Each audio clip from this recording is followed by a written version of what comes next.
مولایا صلی وسلم دائما ابدا علی حبیبک خیر الخلق کلہم۔ سامعین اکرام، آج کی نشست کا موضوع نفس کو قابو کرنے کا فائدہ۔ دیکھیں، اصل جو یعنی ہمارا کام ہے، یعنی انسان کا کام جو ہے، یعنی جو اس نے کرنا ہے وہ اس نے اپنے نفس کا تزکیہ کرنا ہے، یعنی نفس کو قابو میں کرنا ہے۔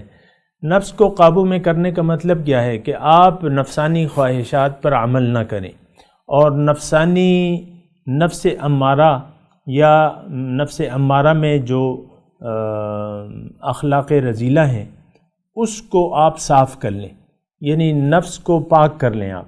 یہ قرآن کا مطالبہ ہے ہم سے، اور یہ کامیابی کی دلیل بھی اللہ تعالیٰ نے ہمیں بتائی ہے کہ قد افلح من تزکا، یقیناً کامیاب ہو گیا وہ شخص جس نے اپنے نفس کا تزکیہ کر لیا۔ یا دوسری جگہ پہ ارشاد باری تعالیٰ ہے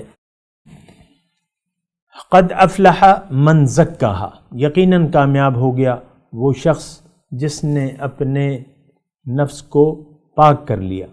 تو نفس کی پاکی اور صفائی یہ اللہ کا ہم سے مطالبہ ہے، اور ہمیں اس کی طرف متوجہ ہونا چاہیے۔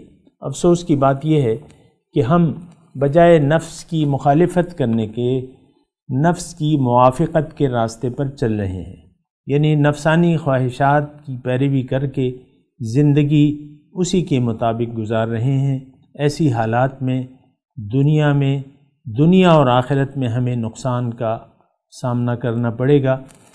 ایسا کرنا بہت خطرناک ہے، بلکہ ہونا یہ چاہیے کہ آپ اس نفس کو قابو میں کر لیں، کیونکہ نفس سامعین کرام ایک سواری کی حیثیت رکھتا ہے۔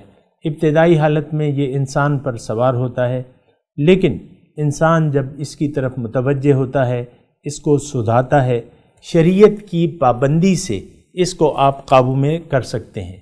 لیکن شریعت کی آپ پابندی نہیں کر سکتے جب تک اللہ کو اپنی منزل نہ بنا لیں، اور اللہ کے راستے پر جب تک آپ چل نہ پڑیں۔ اگر آپ دنیا کو منزل بنا کے زندگی گزار رہے ہیں تو یہ بات نوٹ کر لیں کہ آپ کا نفس آپ کے قابو میں نہیں آ سکتا۔ آپ اخلاقی برائیوں سے چھٹکارا نہیں پا سکتے اس سے۔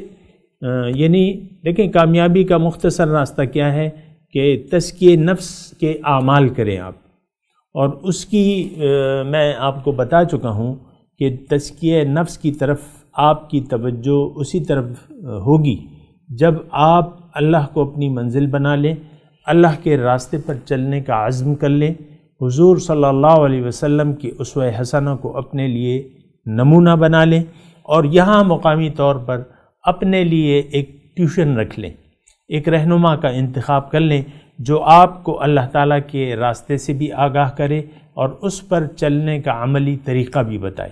اگر آپ ایسا کریں گے تو اس طریقے سے آپ نفس کو قابو میں کر لیں گے، پھر آپ نفس پر سوار ہو جائیں گے، اور یہ نفس جو ہے پھر آپ کو اللہ کے دربار میں لے جائے گا۔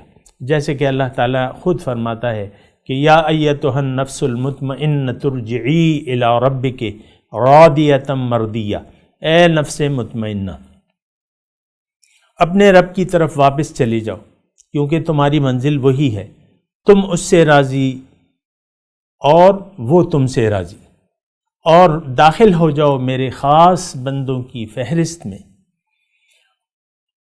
اور داخل ہو جاؤ میری تیار کی ہوئی جنت میں۔ اگر آپ جنت جانا چاہتے ہیں تو یقیناً اس کا ایک ہی طریقہ ہے کہ آپ اپنے نفس کا تزکیہ کر لیں، آپ اپنے نفس کو قابو میں لے آئیں۔ اگر آپ ایسا کر لیں گے تو دین و دنیا کی بھلائیاں آپ کا انتظار کر رہی ہیں، جلدی کیجیے۔ وما علینا الا البلاغ المبین۔ مولایا صلی وسلم دائما ابدا على حبيبك خير الخلق كلهم